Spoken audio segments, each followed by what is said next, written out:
plenty of positives to take, certainly. No, definitely. Obviously, first half, I thought we played really well. We frustrated them. It didn't look as though they knew how to break us down. They were struggling. We scored 2 goals, get ourselves in a fantastic position with a couple of good chances as well. First half on the counter attack as well, and it was maybe just that final pass that was lacking. We said to the boys at half time, we've got to make sure we start the second half really well, because they've got to come at us. Obviously been 2-0 up, and we lose a goal within 3 minutes. We've got to deal with it better. It's the first ball in behind, got to deal with it, and then obviously the corner. As a team we've got to deal with it, and obviously losing 2 goals for set pieces gives any team a massive lift, and obviously Motherwell went on to win. Not making excuses, but it was also going to be tough from set pieces, wasn't it, given Motherwell's height? I think there were a few times that O'Donnell back at a corner because there's so much height in the box. No, they're massive. That's what I'm saying. They're a massive team, but that's part and parcel of football. You've got to be able to deal with that.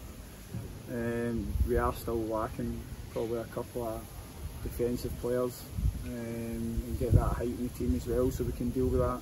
But as you said, there was a lot of positives, a lot of good stuff. There was times we played really well. We frustrated them for long periods.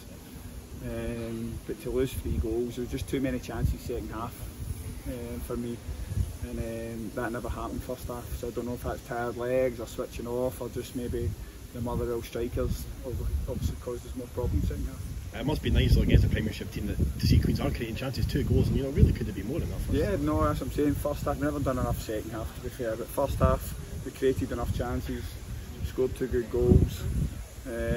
Loads of positives, as I said, but we've got to learn for that as well. We can't afford to let a 2-goal lead slip. So really disappointing. I know Motherwell have got good players and they get that wee bit of luck, scoring 2 goals for set pieces. Sometimes you've got to create your own luck as well. On to Saturday, it's Queen's essentially all but out the cup. How are you going to do the players up, trying to get them ready for Saturday? How are you going to motivate them? No, I think we've said before that this is all making sure they're ready for the league game. We are still short of players. We've got a couple of players in next week to have a look at. Obviously we're still trying to sign a few as well, because we are really short in numbers. So it'll be good once we can get a few bodies in. It is tough, isn't it? Because you're looking at quality more than quantity, and it's tough to find that quality then to get to the that's what I'm saying. You've seen the boys that are playing today, they more than matched them for long periods. But there's wee bits we can learn from, especially the defensive side, and just that wee bit of hard work sometimes, matching runs when the going gets tough.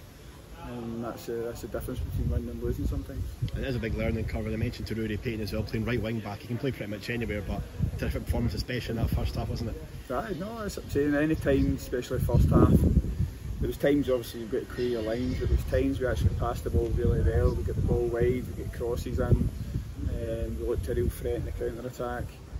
And that wee bit of composure makes some difference when we do that, because we have got good players, guys like Lee Connolly and stuff like that. He works incredibly hard, he's a really talented individual, and I'm sure he'll have a great season for us.